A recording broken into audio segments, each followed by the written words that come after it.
Anyways, welcome everyone, both online and people here in our room. We're very happy to have Marcia Esparza with us today. She will be talking about some Indigenous perspectives into criminology.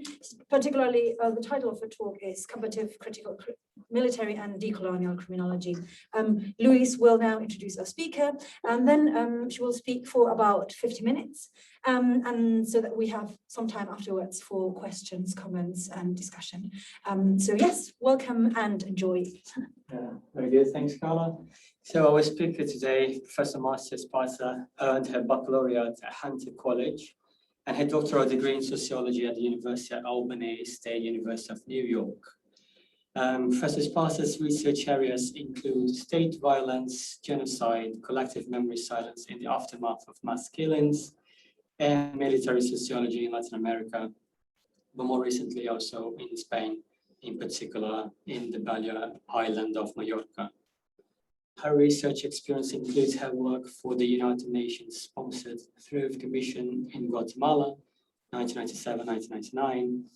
She is the founder and director of the Historical Memory Project, a forum for documenting and promoting the historical memory of state violence. She's written and edited a couple of books and is also co-editor for the Journal of Genocide Research. Professor Esparza, thanks for joining us today, and the floor is yours. Well, good morning all. Thank you so much, Carla and Luis, for this really gracious invitation to come and join you here. And my wish for you, for both of you, as the leaders of the group, is that the success of this seminar will stay with you long after any publication. I want to also thank Sebastian Calleguillos, doctoral student at John Jay, who I think dropped my name in one of the seminars. I want to dedicate this talk to Carlos Eden Maidel from the Cahuascar Indigenous group in Chile, today in extinction. The Cahuascar group, known also as the nomads of the sea. There are only 5 people left from this group in Chile. And Carlos has a long story that led him, his story begins in Chile, and at some point in his life, he finds himself in New York City, where he is now in a rehabilitation center because last year he suffered a heart attack. And I want to invite you all, if you want to know more about Carlos and how to support him, to please reach out to me, because I think that he deserves our support and the love that we can provide to him and the recognition for what he means, because there is a piece of humanity dying with him. So here we are. My ongoing research efforts to map out a unified theory of military and decolonial criminology seeks to fill out significant gaps in the limited scholarship on state-sponsored violence targeting indigenous communities during the Cold War years in Latin America. In today's presentation, I will argue that a decolonizing and indigenous approach means to dismantle modern colonial institutions, dehumanizing indigenous peoples like the military. I will suggest that a decolonial criminology uncovering modern coloniality needs to also include critical interdisciplinary studies from the arts to museums to the archives to fully tackle the ways in which state military violence contributes to the reenactment of racialized hierarchies and its complex unequal relationships with indigenous peoples. Drawing from the colonial thinker Nelson Maldonado Torres, I want to emphasize the importance of taking a research action approach against those silences contributing to the extinctions of indigenous peoples, as discussed by criminologists Nigel South and David Goyes in their work on ecocide and genocide in Colombia. This combative research action approach requires a scholarship, meaning us scholars, to undertake what Maldonado Torres refers to acts of transgression, transcending or maximizing the possibilities of connection with indigenous communities and their organizations. This all means, from my perspective, that there is a need to start our research with the voices of the people marginalized, because to do otherwise is to reinforce the imposition of westernized academic politics. Against the backdrop of the late Cold War years in Central America, my original research focuses on the coerced nature of indigenous collaboration into counterinsurgency military strategies, fueling long-term legacies of militarization and militarism in Guatemala. Drawing from political scientist Cynthia Enlow's work on the impact of militarization on women. By militarization, I mean the step-by-step process by which a person or a group gradually comes to be controlled by the military or comes to depend for its well-being on militaristic ideas and values.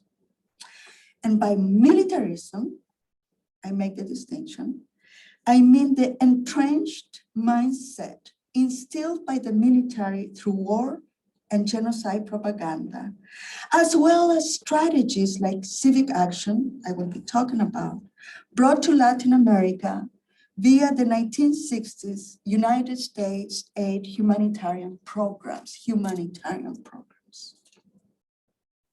By examining the continuities of coloniality through the lens of a decolonial critical military criminology, my work challenges the rhetoric of democratization of military structures in the aftermath of the region's Cold War. Instead, my research calls for an analysis of the interconnectedness between genocide and crimogenic armies pressuring indigenous peoples to collaborate in mass killings. Following the work of Nicole Rafter, I argue that just as genocide itself is a process, not an event, so too are its ending processes, fuzzy and muddy. By focusing both on the pre-existing militarization and on the aftermath of war and genocide in Guatemala, I aim to promote discussion within critical and decolonizing criminology, which can add to dialogues beyond those focusing on the over-incarceration of indigenous peoples, discussed by, as we know, Chris Cunnen and other criminologists. If time allows, to show the continuity of my overall research on the military, I will end, if there is time, with some highlights examining the collaboration of indigenous peoples and the use of colonial forces in Spain and in France, because there is a common thread here, theme, uniting Guatemala, Spain, and France research sites, which is the reliance of the state, colonial states, on indigenous groups to fight wars on behalf of their own oppressors, a colonial paradox little analyzed by decolonial scholars. This is important to examine because arming indigenous peoples reproduces the ambivalent position Indigenous peoples occupy when called up to fight for their own oppressors and against their own class and ethnic interests.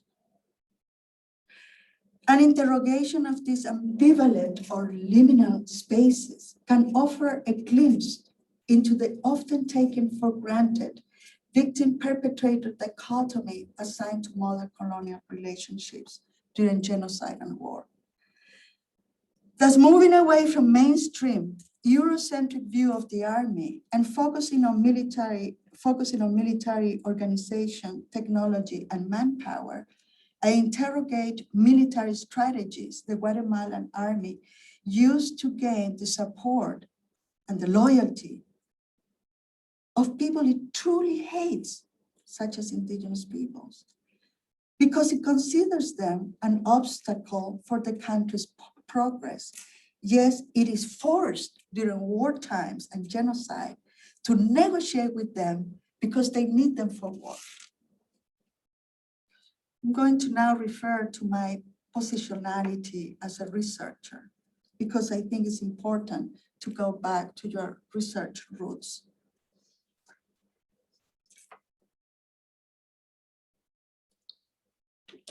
Reaching out to marginalized voices then requires that we disclose our intentions when connecting with Indigenous peoples.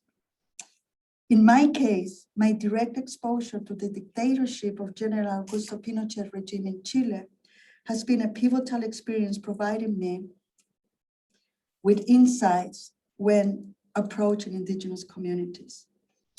As scholars have long documented, in Chile, as in the rest of Latin America and the Caribbean, military violence targeted the country's internal enemy, that is, any left-wing sympathizer and active member of the socialist and communist Salvador Allende deposed government. As a result, state security forces committed countless state crimes by detaining, savagely torturing, and disappearing men, women, and children. Often their remains were thrown into the oceans from helicopters. As I explained in State Crime and Terror in Latin America, the Cold War years, where US-sponsored state terrorism aided and enabled the reenactment of violent military colonial practices, caused tremendous and lasting harm to non-Indigenous and Indigenous peoples alike. A second transformative experience, reaching out to those marginalized by state-sponsored violence, came in mid-1997, when I was called by the United Nations Historical Clarification Commission, known as Truth Commissions, to collect testimonies from war and genocide survivors in Guatemala. My case study of the aftermath of the lingering military legacy, reenacting colonial paradoxes.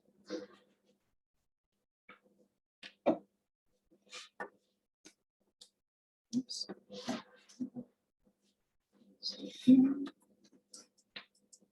Oh, here we go. Okay.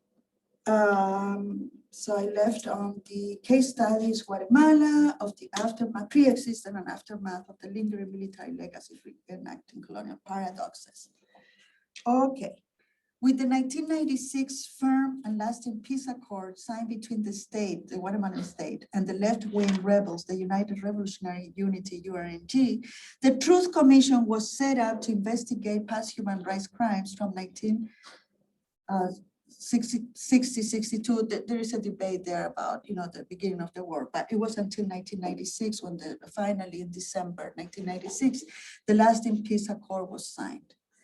As a result, the commission was set up and interacted with about 20,000 people across the country, and received more than 7,000 testimonies, recounting gruesome acts of unspeakable state military violence. In some highland areas, survivors providing testimonies were already organized into nationwide local human rights organizations, such as the National Coordination of Widows of Guatemala and the Mutual Support Group Searching for the Detained Disappeared. I emphasize that these groups were already organized and waiting for the Truth Commission to arrive, to demystify the fact that, it's often, it's very confusing when scholars assume or present findings claiming that the peace accords happens and then you have the emergence of organized groups. That's not the case. Those organized groups were emerged in the aftermath of the genocide. So here you have different aftermaths. You have the aftermath of the genocide, and then you have the aftermath of the war. Human rights groups emerged in the aftermath of the genocide in the early 1980s. Some 600 massacres were perpetrated by state security forces, not by the rebels.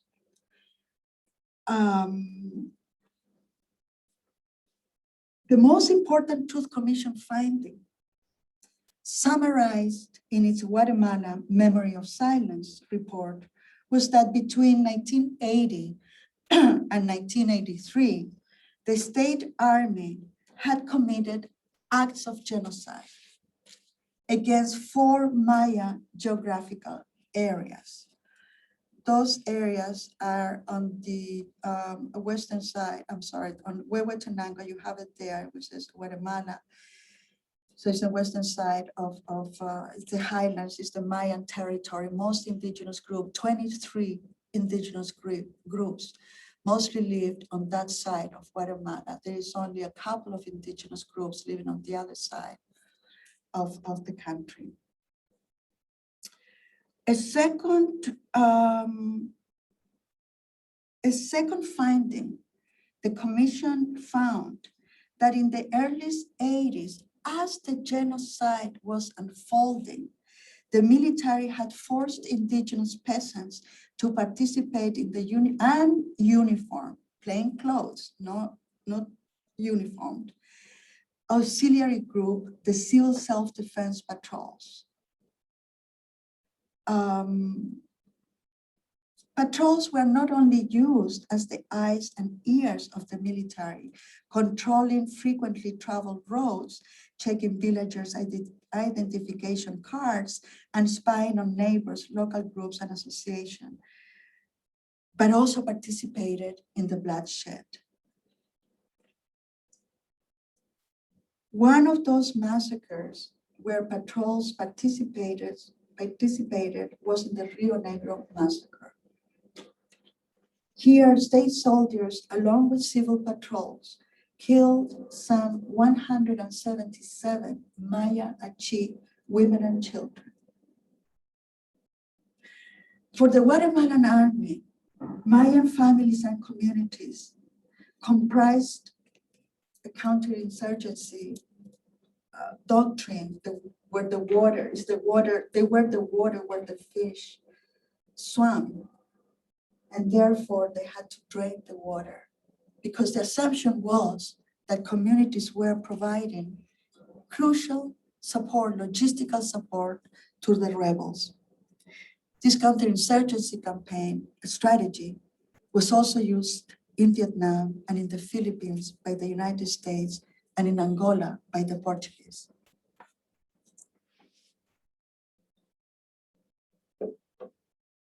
In 1999, towards the end of my tenure carrying out research for the commission, I became privy to the geopolitical divide of a nearly all Maya township of Santo Tomas, Chichicastenango, located in El Quiché.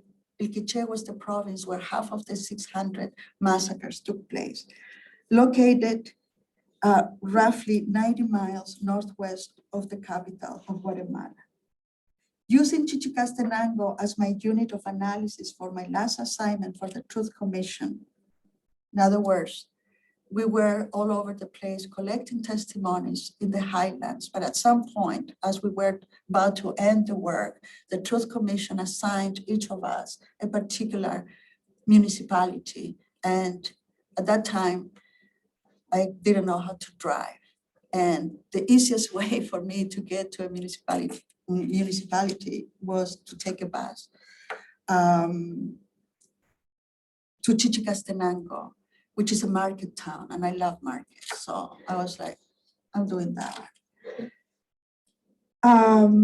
So using Chichicastenango as my unit of analysis for my last assignment, my close contacts repeatedly told me to avoid approaching the west side, where it says, particularly microregion 4.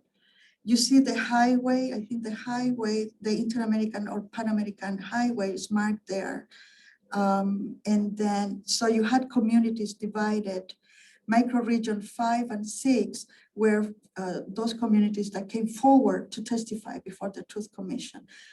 In the other communities, I received no testimonies. So when I asked neighbors on microregion 5 and 6, why the silence from the other side of the highway, they would say to me to be careful not to probe and avoid probing questions about la violencia, the violence, how people refer to the 3 years of the genocide. Okay.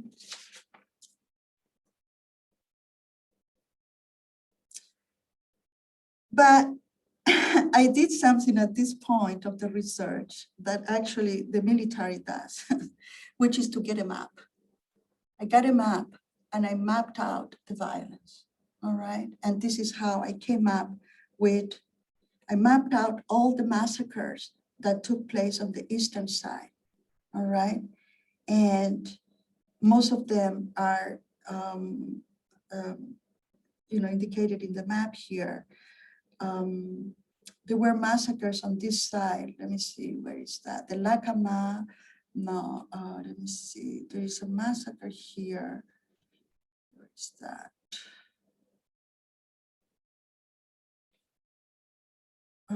200 people were massacred in Lacama as communities are, demographics increase in communities, they become divided into smaller Lacama 1, Lacama 2, etc. All right. Only one massacre was reported from the other side. All right. So the question about why communities refused to come forward kept popping up in my mind. Why did Chichicastenango Western communities lack human rights organizations, such as the Ruhunel, Hunam Council of Ethnic Communities, resisting the patrol system?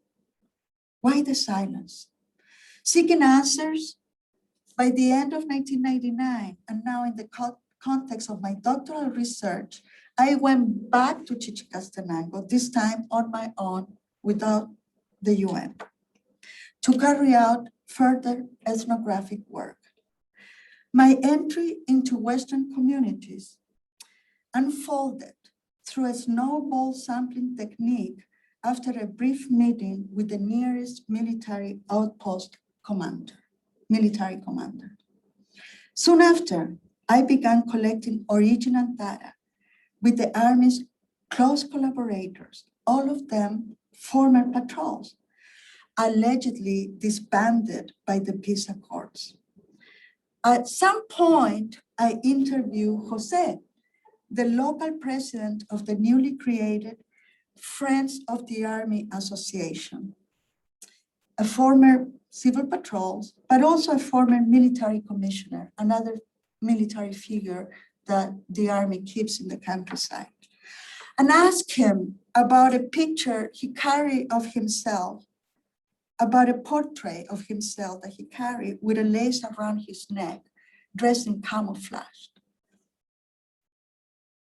I said, what does it mean? Why do you carry that portrait of yourself in camouflage? He was in civilian clothes at that point in front of me during the interview. His response stunned me. I no longer need this uniform because my soul is a military soul. That's what's important to me. Up to that point, my views, and certainly those of the Commission, were that Indigenous people were victims only of human rights crimes, but never perpetrators. And if they were perpetrators, was because the army had coerced them and had forced them under death threats, that if they didn't participate in the violence, they themselves and their families would get killed. The thought that the army, that Indigenous peoples could collaborate and be army's allies had not crossed my mind at all. So why? Why did ex-patrols so stubbornly glorify the same army that had attacked their communities in the early 80s? What led patrols or former patrols to collaborate in their own misery? What did the army bring to highland communities in exchange for their loyalties? What did the army give them or tell them to gain their hearts and minds? Soon after I was done with interviews for my doctoral dissertation, I left Guatemala. And this was particularly because I learned from a friend, I was still in Chichicastenango, who eavesdropped a conversation indicating that the army was asking questions about my research in Chichicastenango. By then, as I just mentioned, I had conducted a majority of face-to-face interviews with former patrols.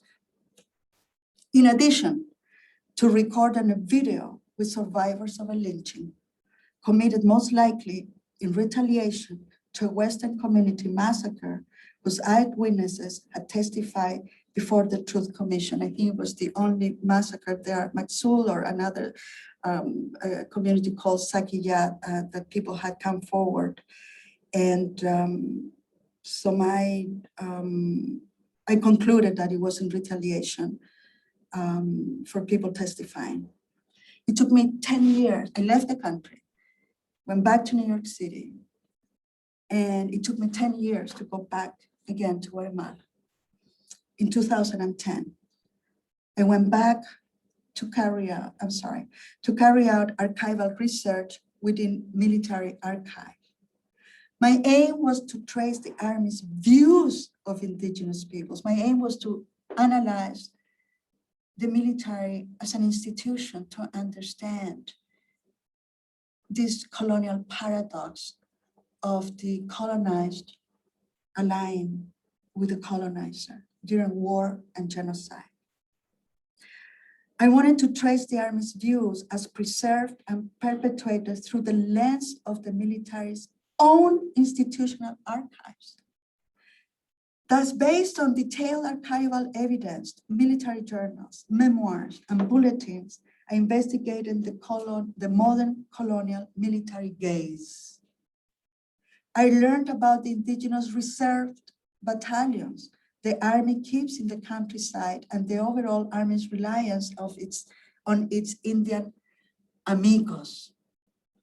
As in colonial times, Indigenous peoples were divided in different categories. One of them was the Indian amigos collaborating in the conquest of the Spanish conquest in Latin America. This reenactment of this colonial paradox, drawing from Indigenous peoples to fight wars, can be traced back to colonial times, when the conquistadores drew from Indigenous allies to conquer and occupy territories. And here is where I make the link between the patrols collaborating with the Army in Guatemala and colonial soldiers used by empires, European empires in Africa and Asia, such as the Philippine Indios served in the thousands of Spanish missions of conquest, pacification, and defense. So through the Army's own institutional gaze, I also learned that collaboration of Indigenous peoples with the Army through the patrol system was not only the result of the enormous fear of the Army's violence, if refusing to participate in the carnage, but it was also rooted in the coercive relationship the nearest army outpost actively maintains to this day with nearby indigenous communities. Theoretically, back then, trying to make sense of this Maya peasant collaboration with the army was not an easy endeavor. Back in the early 2000s, Priscilla Heiner's Unspeakable Truths Facing the Challenge of Truth Commissions became the most read book within the human rights field, whose perspective I had naively adopted long before during my undergraduate and graduate careers. While the the transitional justice and the human rights, many contributions are recognized by the many centers established around the world, I suggest that the field of transitional justice, focusing on Latin America, has failed to fully acknowledge that by the time the bloodshed arrived at Mayan families' doorsteps, a pre-existing militarization was already in place. And two, that the field of transitional justice has overlooked the long-lasting and devastating imprint of post-war militarization in the countryside. Moreover, the field of transitional justice has obscured the fact that to this day, after over 25 years of the signing of the peace accords, the patrols continue to be a local military reference that brings order to highland communities. With all this, what I'm saying is that the peace accords in Guatemala did not end, let alone dismantle, the centuries-old fabricated image of the army as the guardian of indigenous communities. Now, I'm going to show you, I'm going to just very briefly here the timeline of how Civic Action, which is my next theme here in this presentation. Civic Action, as I said earlier, is a military strategy brought to Latin America by the United States aid, humanitarian help, right? Bringing all kinds of projects badly needed within indigenous communities, from medical assistance, education, reforestation, animal care, you name it, anything you want, Civic Action has brought to Latin America, in Bolivia, in Argentina, in Guatemala, etc. Okay, so here you have the timeline that the reason why I have the 1930s prior to the war here is because the involvement of the state within indigenous communities through humanitarian work or public works was already pre-existing before the Cold War Civic Action came to Latin America, right? So then you have the war, right? 1960, 1962 to 1996. And in the 1980s, 3 years of genocide, then comes the peace accord, and then you have the aftermath, which is ongoing, okay? What are the goals of Civic Action, okay? To enhance the standing of the army within the population, to convince the population that they themselves need to request aid from the military. This is something that in genocide studies is called the Inverted Discourse, whereby the army goes into communities and turn the discourse around to say that they are the ones needing the army. It's not that the army needs them, but it's that people themselves will look for the army for help, okay? This is a picture of the civil patrols, and I chose this picture to once again demystify this notion that all patrols were perpetrated crimes under threat. You see here a picture of people smiling. You see people holding the rifle.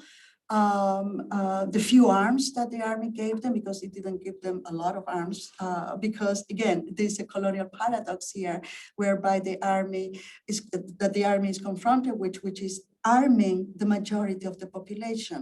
In Guatemala, indigenous people make up over 60% of the population. So arming the majority population certainly brings a lot of discomfort to the army, to say the least.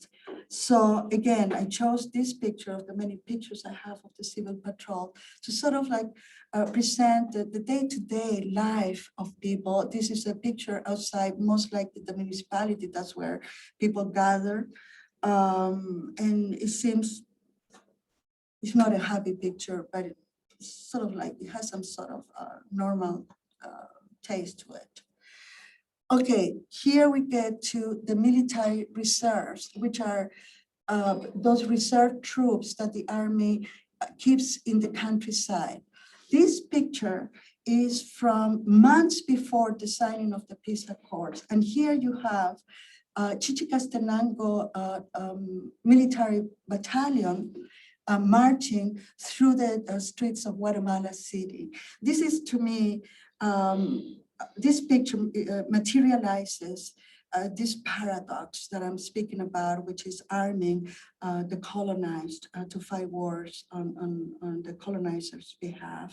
Because the juxtaposition here of the textiles, of the garments that are traditional garments, right?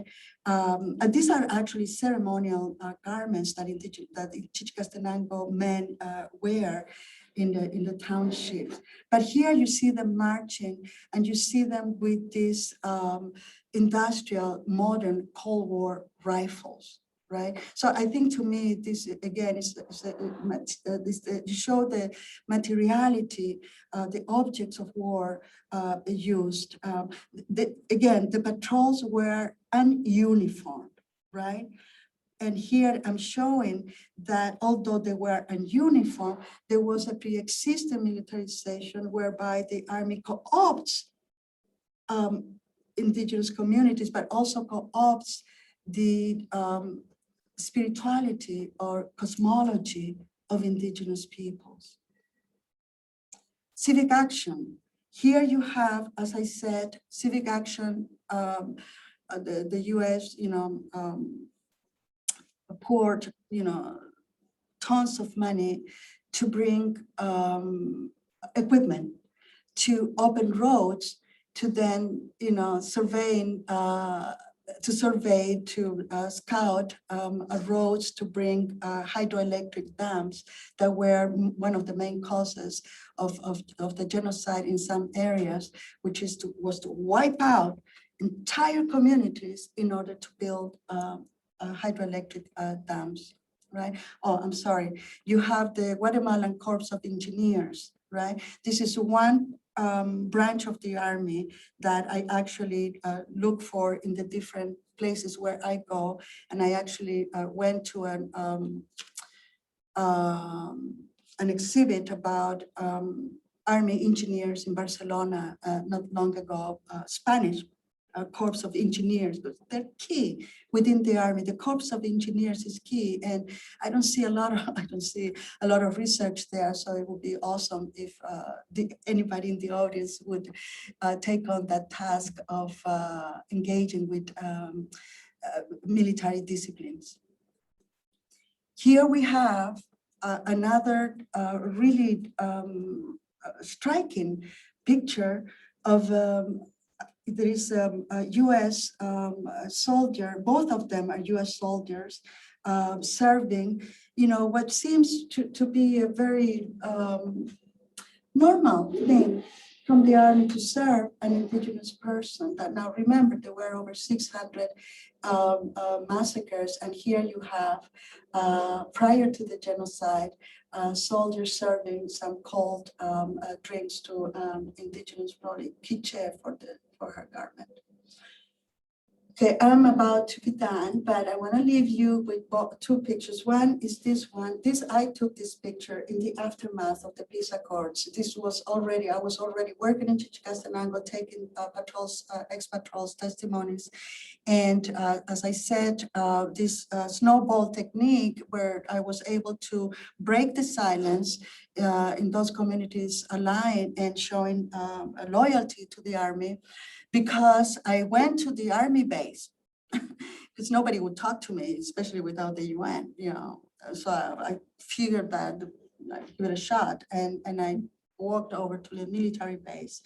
And actually, the military love to talk about themselves, especially if you tell them that you are from Chile, and immediately the image of Pinochet comes, and they were so happy that I was there. And I actually, I went more than once to have coffee and tea, or tea cookies with the military. So they opened the doors for me, right? Entry into communities. And, you know, at some point I jumped on a military truck, going to the Chulumal community nearby the center town of Chichicastenango to plant seeds.